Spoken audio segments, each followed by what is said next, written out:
Good afternoon. Hey, everybody. We have had another crazy busy week with a lot going on. What's new? Lysandra made it back from Iowa. Surgery went well. Yes. Went back for her sister's cancer surgery, and everything went great. And Lanita is recovering, doing very well. Yes. Thank you for everyone who prayed for my sister. I appreciate that from the bottom of my heart. She's so special to me, so thank you for praying for her. And then you were home for a day, and then we left to go to Heritage Conference in Ashburn, Virginia for pastors and ministry leaders. Yeah. And had a great time of encouragement there. It was a whirlwind trip to get back in time for Church Sunday. And then this week I am speaking at First Coast Christian School in Jacksonville, Florida for their Spiritual Emphasis Week. So every day sharing something from the life of Samson with the students who are there. So yeah. And we weren't even in our own home for 24 hours before we left again to go up to Jacksonville. So it's been nutty. It's always kind of nutty though. And then the girls have volleyball, so we're deep in the season of volleyball. We have a game tonight, so we're ready to go cheer for our Crusaders. yes, we're excited about it. And we are here.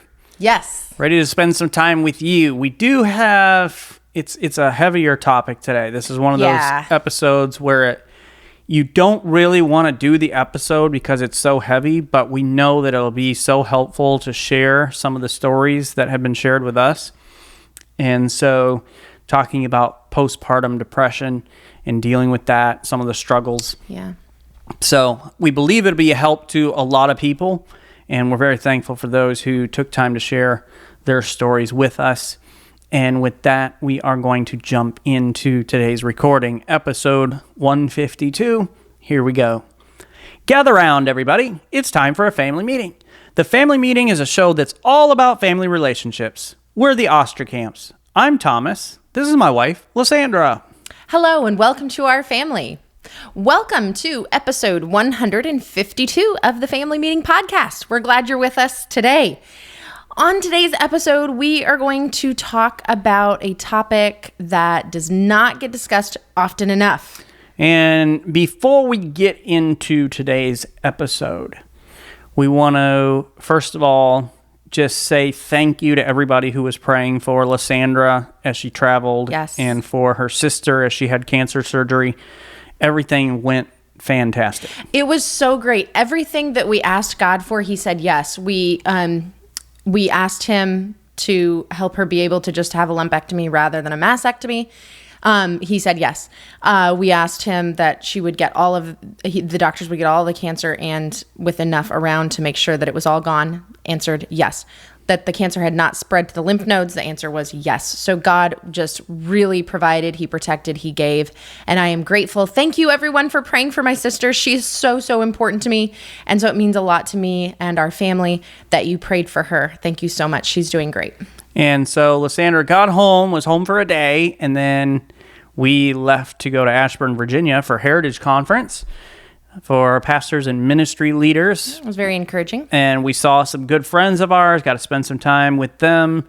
And then, of course, we're challenged and encouraged just on ministry stuff. And so that was kind of fun. And this week, we're in Jacksonville, Florida for Spiritual Emphasis Week for First Coast Christian School. And taking some lessons from the life of Samson and challenging the kids to maximize their full potential to change the world, and trying to learn from some of the failures of Samson and all of that. I am loving being at this school this week because it's just a great group of students. They're so receptive and interactive.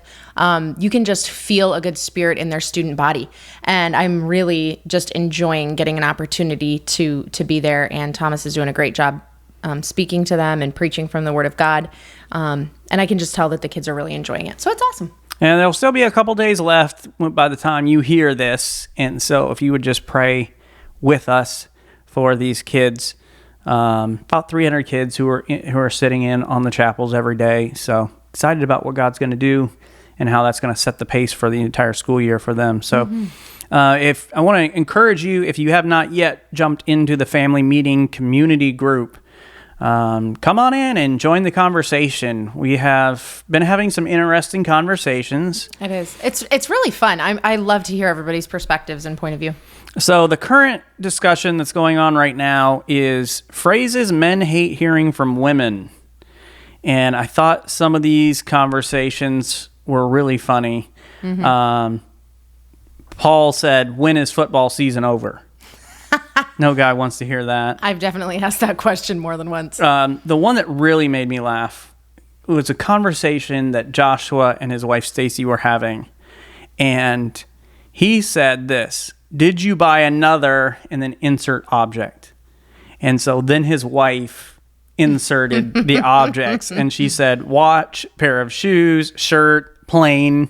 Plane? Yeah. That's where I'm like, whoa. So Josh is a pilot, and he does have his own plane. I think it's that maybe the second plane he's owned or something. So I'm like, that was really funny. Yeah, that was hilarious. Ashley says, "I have a few things for you to work on around the house today."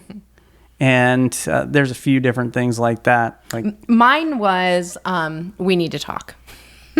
Is that not the worst thing that I can say to you? Yeah. Or is there something worse? Not that I can think of. Okay. Steven said, "I'm fine." No man wants to hear that. Seriously, if you hear the words "I'm fine," husbands, She's it not is time fine. to freak out. She's not fine. Bells, whistles, sirens, flashing red lights, okay? She's fine. It's time to panic. So jump into that conversation there in our Facebook community group. And now let's jump into our conversation for today. Because we do have a good topic today, I think, that will be helpful for a lot of people, women and men included. But it's going to be a tough one. This is not an easy topic. Today, we're going to look deeper into postpartum depression. This is a very real, very serious condition for many women after delivering a baby, and we're going to really look into it. So the goal today is to give you the information you need to be prepared for this. You know, if you're in that childbearing stage of life, or if not, we want you to be able to help and support those in your life who are. Mm-hmm. And we're going to look at what we know about it medically, but we also interviewed some mothers who experienced it themselves. And we are very thankful for our listeners who freely share their stories and their experiences with us to be a help to all of you. And so I just want to say thank you to those who have helped out specifically with this content, because this is one of those things that for a mom is so hard to talk about.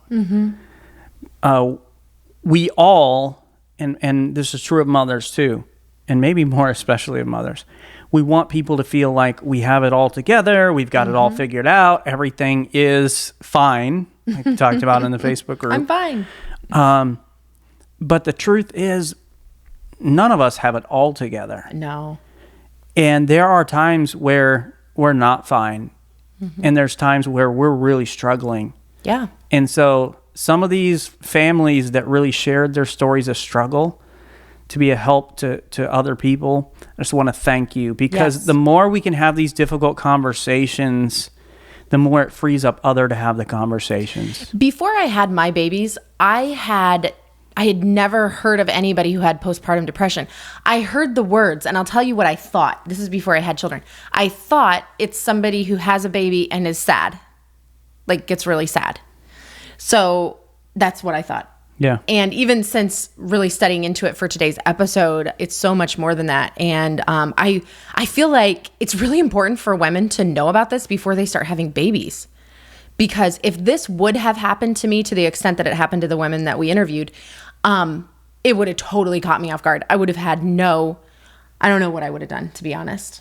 So I really want this to be informative for people.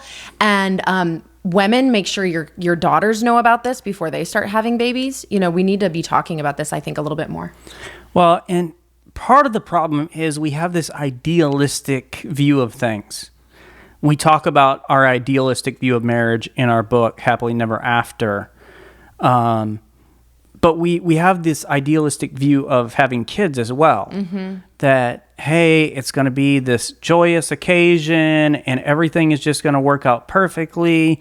Mom and baby are both going to be healthy and fine. The baby's going to latch on the first time and feed, and everything is just going to be picture perfect. It doesn't ever turn out like that. It's messy, it's complicated, and sometimes it's downright painful in more than one way. And so if we can just kind of tear down that stigma, I think that will help some women as they go through this to say, I'm not weird. Right. There's not something wrong with me. There's not something wrong with my baby as far as like I'm unique. No, this does happen, and there are issues that come up and problems that come up. But the more we recognize it ahead of time, the better we'll be able to deal with it and get the help that we need down the line. That's right. So first of all, we need to know what is postpartum depression, because like I said, I just thought it was being sad after having a baby, which I did experience that. I did experience like the exhaustion. You know, women, when we have babies, we are exhausted afterwards. It's so, you stay up for so many hours. Like I know it's different for each of us and each pregnancy, but there were some of my babies that by the time I slept, I had been up for like 48 hours straight. And during that 48 hours, you're giving birth. It's like a lot of physical activity. It's work. It's so much work. So much work. And it's incredible what you ladies do. Yeah. And it's not just physical. It's emotional and mental. Like you have to have a lot of mental stamina to keep going. And so you're exhausted. So it's more than just that exhaustion. It's more than just the hormones being out of whack. It's something quite a bit more severe. So I'm going to go to Webster's dictionary, and we're just going to get a dictionary definition, and then we're going to move on from here. But Webster's dictionary says... No, it's Webster's dictionary defines.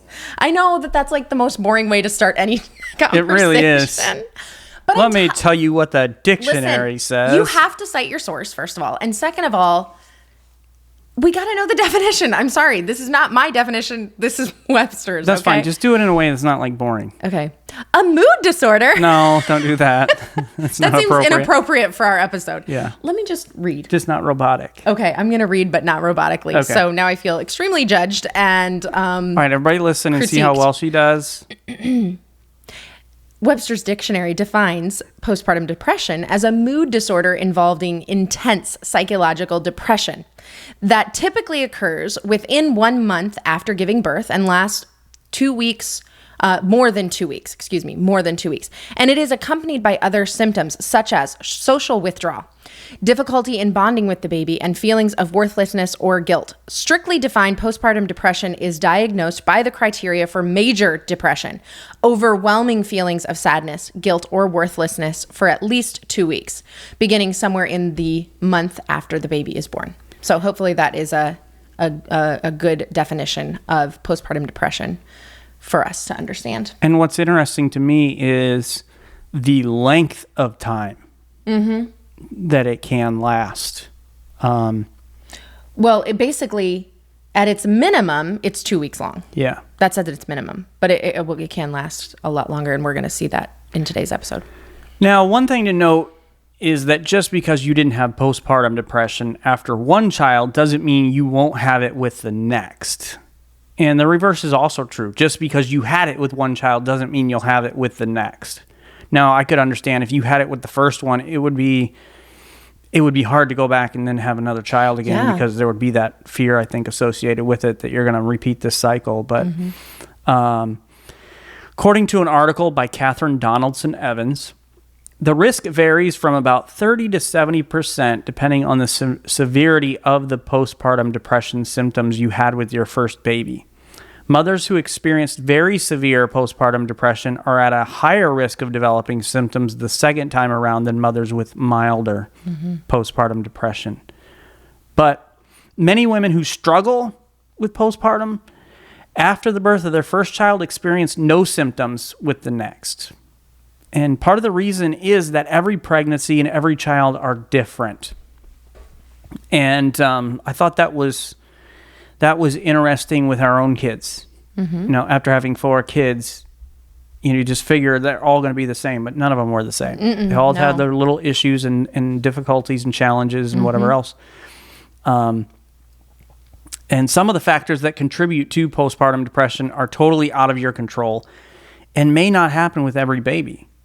Some of those factors include premature delivery, difficulty breastfeeding, a colicky baby, traumatic labor and delivery, lack of support from partner or family, and even financial strain. And I remember that with especially our first couple, the financial strain of how are we going to pay for this child, because we didn't have it. We could not afford insurance at that time. And so it was all these different things, they'll add up. Oh my goodness. And it's a large weight to bear for mothers when they're already just dealing with, hey, I'm creating a human being, I'm creating life inside of me. Yeah. And the moms that we interviewed kind of shared this same description themselves with their different births. They all of the moms that we interviewed actually have had multiple children. So not every postpartum depression experience was the same. One mom says, I had PPD with my first child. My postpartum time with our third was the best so far. We are expecting again. So this mom is going to go ahead and have more babies, despite the fact that she's been through a lot with her other ones. And I think that's wonderful, and it shows a lot of courage and a lot of faith. Another mom of two says, I've had postpartum with both of my kids. Both of my post-deliveries were very easy, not much of a struggle physically, but if we're talking mentally, I would say the first was much better than the second. So for her, it actually got worse with the second baby. And according to the Mayo Clinic, postpartum depression may be mistaken for baby blues at first, but the symptoms are more intense and last longer. These may eventually interfere with your ability to care for your baby and handle other daily tasks. Symptoms usually develop within the first few weeks after giving birth, but they begin earlier, during pregnancy, or later, up to a year after birth. That's interesting. Postpartum depression symptoms may include, so here's what we're looking at. This is what makes it different than baby blues. Depressed mood or severe mood swings. Crying too much. What's crying too much, babe?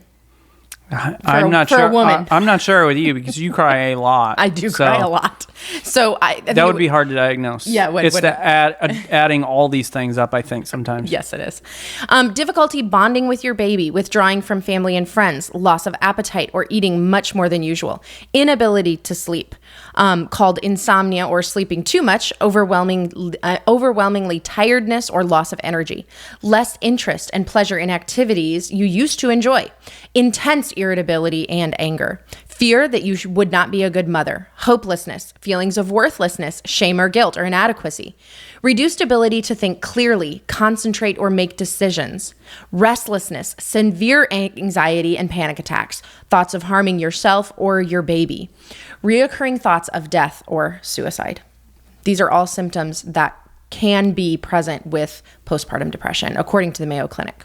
Yeah, and when you think about all the different things that these women go through, once again, we just want to thank the women who took the time and opened up their lives to all of us so that they could be a help.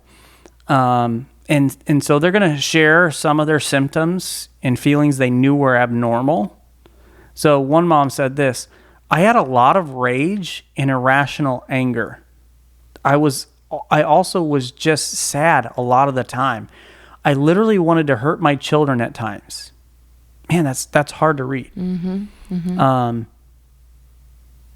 And that this mom could just be so vulnerable with us. I'm just so thankful. And I just want to say what you're sharing now with your life is going to help other moms be able to deal with those same thoughts and those same feelings. Yes. And so felt like harming her child. Let's see, where am I? Okay, thank you.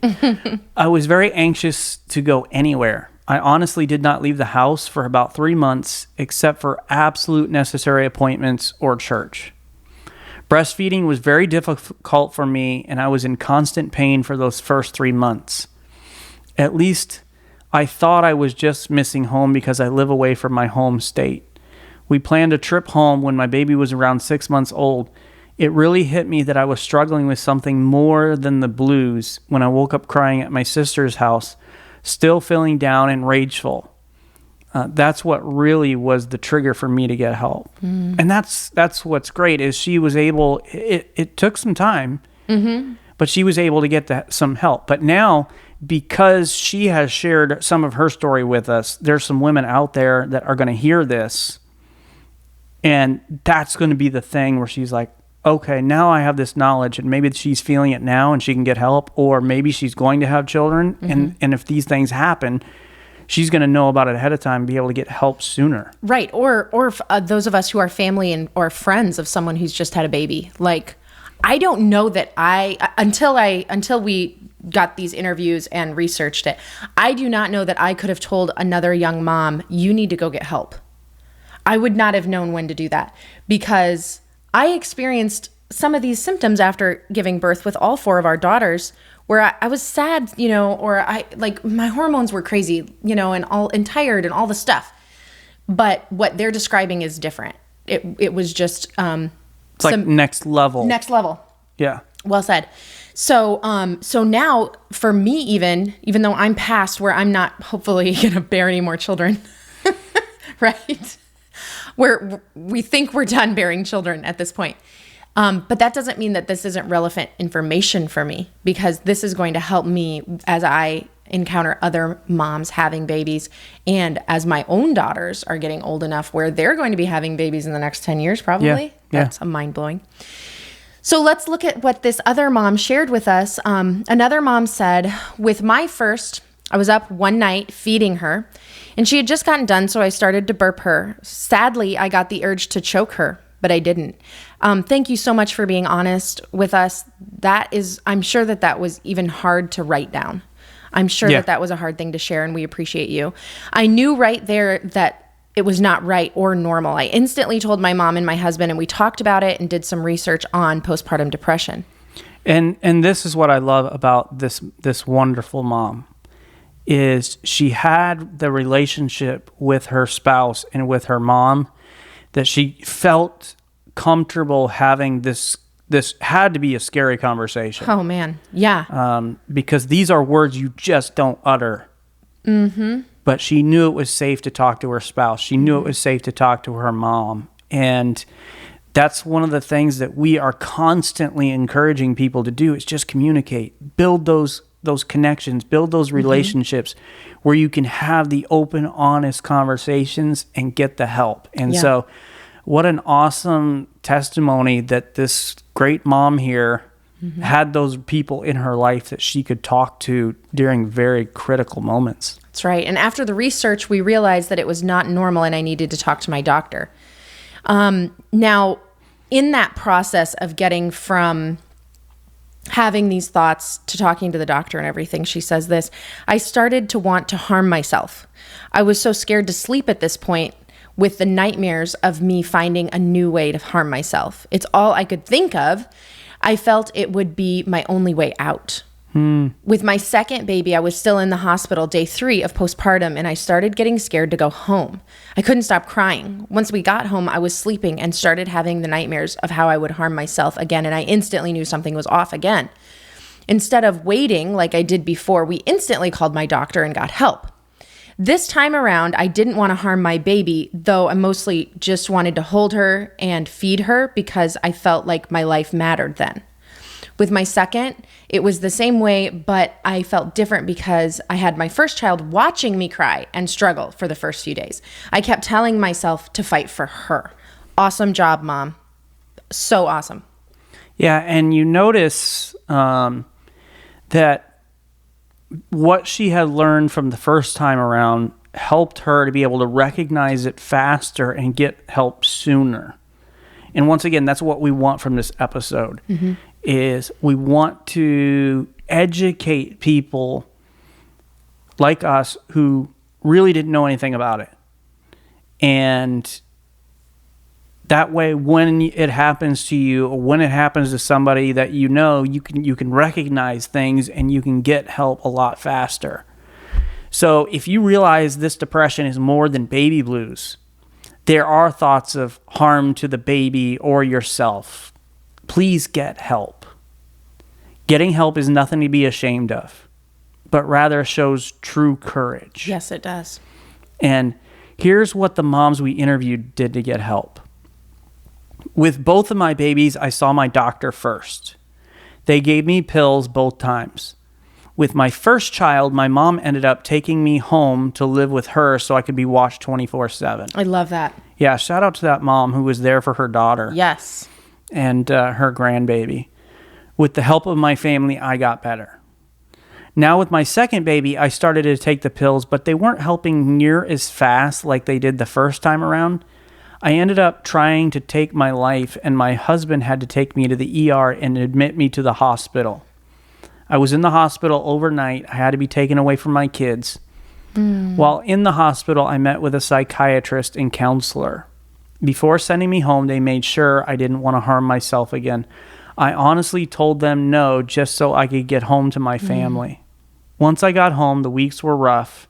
My husband made the decision to call the crisis center, and they stopped by our house a couple of times to talk to me. They helped me get in contact with a counselor. Now I meet with her weekly to talk through things. I love it. Yeah, and so that's good. The courage of this mom to share her story, to be open, to be vulnerable, to get help. The fact that she knew she could trust and depend on her husband, and her husband is there watching out for her, making the hard calls and the hard decisions. And great job, husband. And let this be an example to the husbands who are listening to this podcast. Yeah, to love your spouse enough to do whatever it takes and not worry about what are people going to say if they find out the crisis center had to come by. Who cares? Right. You're doing what's best for the health of your spouse. So I love that. And to meet with a counselor weekly, I love that. That's so important. May that be an example to the rest of us. Another mom describes what she did once she understood she had something more than the baby blues. I prayed enough asked the Lord what direction he would lead me for help. I believe he connected me with a doctor via a divine encounter at the emergency room when we had to take one of our babies in for croup one evening. This other woman was telling me about her doctor and her journey with depression. I made an appointment and saw that doctor that week. I did end up getting on medication and an antidepressant. I do think medication is necessary in some cases. When I started taking the medication, my husband told me I have my wife back. Oh, that's nice. Yeah. I started working out more, which of course produced endorphins. I never went back to official therapy for postpartum depression, but I did discuss it with my mom and my mentors back home. So this mom did have to get on medication for a while, and it was so helpful that her husband said, I have my wife back. I mean, he felt like you're back again. And I'm sure that was such a relief to everyone in the household. But in her case, she didn't have to continue as long. She didn't have to maybe get the weekly counseling, which is fine. But understanding that it's okay to stay on medication. It's okay to keep going to counselors. It's okay to keep seeing a doctor. But everyone's case is going to be different. Yeah. So don't say, I have to do it this way because this mom that I know did it this way. No, your case is different and unique. You are special. You are unique. And you need to be praying and asking God for direction on what way to go for you. And also being in constant contact and communication with your spouse and with others in your life that you can trust to say, do you think it's okay for me to wean off of this medication? Is it okay for me not to go to counseling anymore? And keep that open discussion going with those that you trust so that it's not just you in your head about which direction to go. And here's what's so cool is this lady who was a stranger. Yeah. Just shared her story and what happened in her life. And it was a big help to this mom. I love it. And here's what I want to say to you ladies is that are out there. Have the boldness and the bravery to share your story, to share your struggles, because what you are going through, what you have gone through are such powerful tools to be an impact in the lives of the people around you. And now this mom has got help and made her way through this very difficult issue because some lady she didn't even know just shared her story. But postpartum depression can last months and even years. It can lead to depression later on as well. If you have postpartum depression or have in the past, here's the message other moms who have had it want to say to you. Emotions will come and go. It won't always be this way. It's okay to take a break from your kids when you're angry or have rage.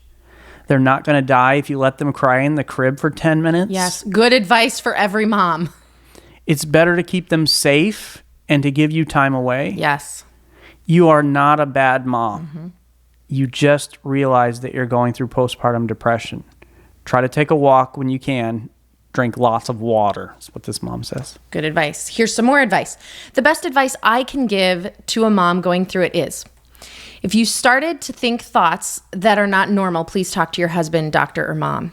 Anyone that you can trust, and a person that will make sure you go and get help and not let you just try and live with it alone. Yeah. Your thoughts can be overpowering and take control of your mind to the point where you feel everything is against you when really it's just the horrible postpartum doing its job.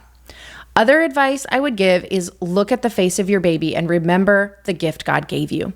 That little baby loves you and it's all they know. Fight for that baby. If you feel you're neglecting your baby, you probably aren't. If your baby is fed and changed but crying and it's bothering you, put the baby in a safe place in the crib or the swing or bouncer and take a walk around the block. I promise she'll be okay, but you need a break. Interesting advice from both these moms here. Or even ask someone to come over for a few hours. Don't let household chores stress you out, or they're going to make do. Friends and family will be happy to help. Your thoughts might tell you people don't want to help you, but trust me, there are people in your corner who want to help you and would be happy to. Yeah, and probably more people than you know. Yeah, that absolutely. Would love to come hold your baby, sit with your baby, watch your baby while you took care of yourself. Yeah, speaking as a mom whose youngest daughter is almost 13, I love holding babies. I love holding the infants. I miss that stage so much, and I'm sure that there are other moms in your life who would feel the same way. But you're not less of a mom if you are in a moment of your life, need somebody to come and watch your baby so you can get your head right, so you can get yourself right. That is taking care of your baby. Exactly. Like you're doing what's best for your baby by getting yourself healthy. Yeah, that is being a good mom. Don't feel like, oh, I'm not a good mom because I need a break from my kids. No, we all need break from our kids. We all do. And it's so good for you and it's so good for your baby. She says, remind yourself to take 1 hour at a time or 1 day at a time or whatever you have to tell yourself. Allow time to heal. It won't happen overnight. Healing is a process. That's something I try to remind people, the different people that I counsel, especially, the women and the different things that they're going through, is healing is a process. It is not overnight. Growth is a process, right? So is healing. Yeah. It's not going to happen right away. So just celebrate the small wins of healing that you see in your life. So what if it's not you going through it? What if it's your wife, or what if it's someone that you know who's going through this? Here's some advice from others who have gone through it before. My best advice for the husband or family of the mother who's struggling is be sure to be there for them at all times. My husband and mom were always there encouraging me to keep pushing forward. They knew that if I just took a shower, ate a meal, or if we went for a 30-minute walk, that I would feel better. I would rather sit on the couch and not move, but they wouldn't allow me to do any different. Mm-hmm. They encouraged me to talk to my doctor or talk to my counselor almost weekly. For husbands/boyfriends, be sure to show your wife or girlfriend love and compassion. They just went through something so painful and life-changing. They don't feel like the same person. They more than likely hate their bodies now. They do. They hate their bodies. And because you have changed. I mean, it's honestly, really hard. It's incredible what you women go through. Mm-hmm. If it was up to us men, the humanity would have died off a long time ago. True. It says that they more than likely hate their bodies now and feel like you deserve better. No matter what, keep proving to them that they are wrong. She might snap back with mean words, but the way she's feeling, she doesn't know what she's saying, and she for sure won't remember it. You will remember, but those things can be addressed at a time when things are better. To the husband, you will see things that will hurt you mentally, If you start to struggle mentally because I feel like postpartum is real in men as well, don't be afraid to also get help. A man shouldn't have to feel tough and strong at all times. You probably won't be able to talk to your wife with how you are feeling because of how she is struggling. So find that person to talk to. She needs you to be the best you can be mentally too, just like you need her to be the best she can be too. And I thought that was such great advice because, here she's struggling. Well, if you're the person I normally talk to get my headspace right, but you're not in a place where you can handle my struggles, having somebody around to talk to, whether it's a counselor or somebody like that. Yeah. I think that's such great advice. Absolutely. And in that Mayo Clinic article that we referenced earlier, there was a portion in there talking about how men can have postpartum depression. Very interesting. We didn't have enough time to go into that today, but something to maybe look up and understand if you have if you're in this childbearing time period, for men to understand that this can affect you as well. Another mom says, continue to realize, if you know people who are having babies, having postpartum depression, continue to realize when the waves of depression hit, ride them out, and know that it won't always be like this. Try to support when you can, making meals, taking kids for a break, things like that. Also, just times to reconnect with your spouse if you need, and if you're married, you can do that. A couple of Bible verses that these moms wanted to share with you to encourage you. Psalm 23:3, He restores my soul. My soul is my mind and my emotions. He is the one that does the restoring. So look to God. 2 Timothy 1:7, for God has not given us the spirit of fear, but of power and of love and of a sound mind. And then this mom says, just meditate on the scripture. Esther says that she was born for such a time as this. My children were born for such a time as this. And the Lord determined when they would be born. They were not mistakes. So that is just some encouragement there. Now, this is something that we want to really, really encourage you with. And this might be a time for you to get out your pen and paper and write this down. Maybe it's time for you to pull out your notepad on your phone. We want to give you the suicide hotline in the U.S., okay? Because we think that this is something you need to know, whether it's for yourself or for a friend. And we do have listeners from all around the world. So wherever you are at, your country or your region will also have a suicide hotline that you could very easily just Google that. Like if you're listening to us in Germany, hey, what is the German suicide hotline? If you Google that, it will give it to you right away. Okay. So in the U.S., call or text 988 to reach the Suicide and Crisis Lifeline. 988. Very simple. Available 24 hours a day, 7 days a week, or use the Lifeline chat. Services are free and confidential. The Suicide and Crisis Lifeline in the U.S. has a Spanish language phone line at 1-888-628-9454. So make sure that you have these numbers written down and you understand 988 for the Suicide and Crisis Lifeline. Maybe that's something you need to call and they can be a help to you. So with the family meeting tonight, we want you to sit down and have a more heavy conversation with your family. Obviously, depending upon the age of your children, you've got to make the conversation appropriate for your kids. But and just talk about postpartum depression. Talk about, those of you mothers, talk about your experience of what it was like, what you felt through childbirth and all those sorts of things. We had a little discussion with our girls as we were preparing for this episode, and I had said the words postpartum depression as I was talking to Thomas about this episode coming up.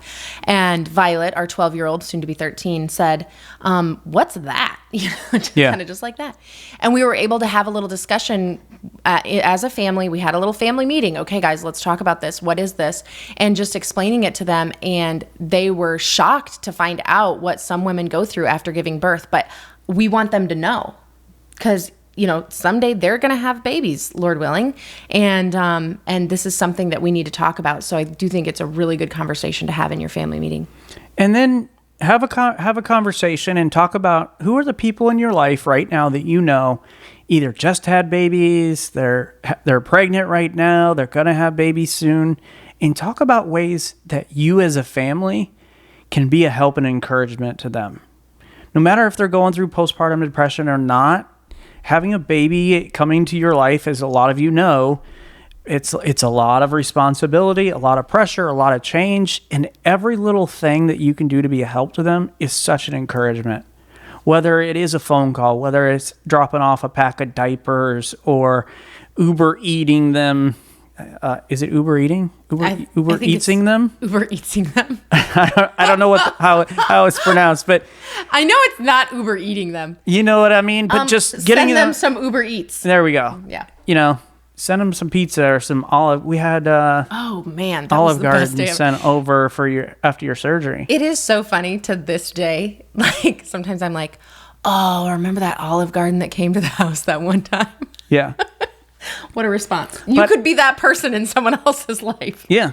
But every little thing you can do can be such a help. Maybe you want to be a one to head up a meal train for a mom in your neighborhood that just had a baby and have all the neighbors sign up for a night of the week and then just put it on a schedule. Every couple weeks, drop off a pack of diapers or just something encouragement.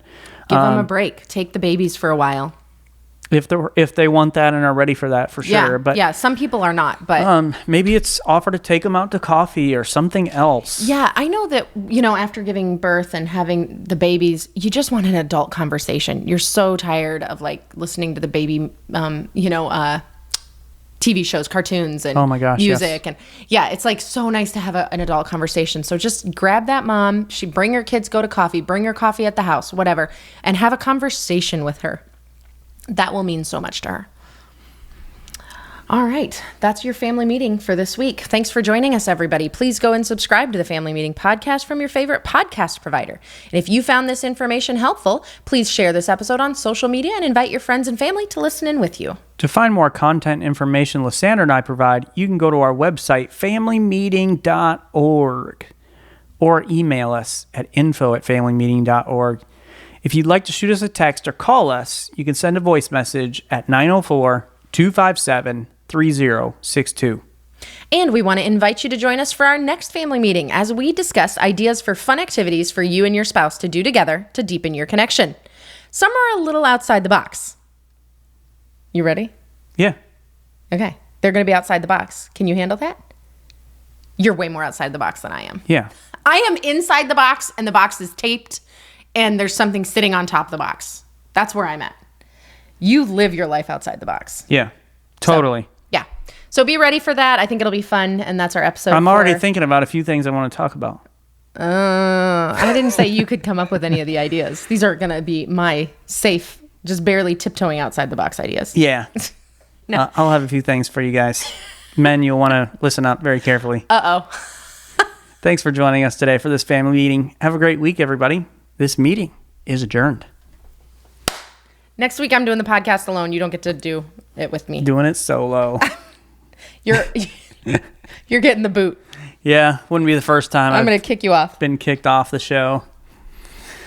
So, but seriously, for those of you who are watching and maybe you're struggling with postpartum depression or suicide or something like that, do reach out 988 and get the help that you need. Mental illness is a very serious subject, something to be taken seriously. Yes. You are loved, you are valued, you are appreciated. So if you need to get help, if you have thoughts of harming yourself or someone else, do make sure you reach out to that. Yes, we care about you here at Family Meeting, and if there's anything that we can do to be a blessing and an encouragement to you, please let us know. We care about you. We love you very much. Have a great week.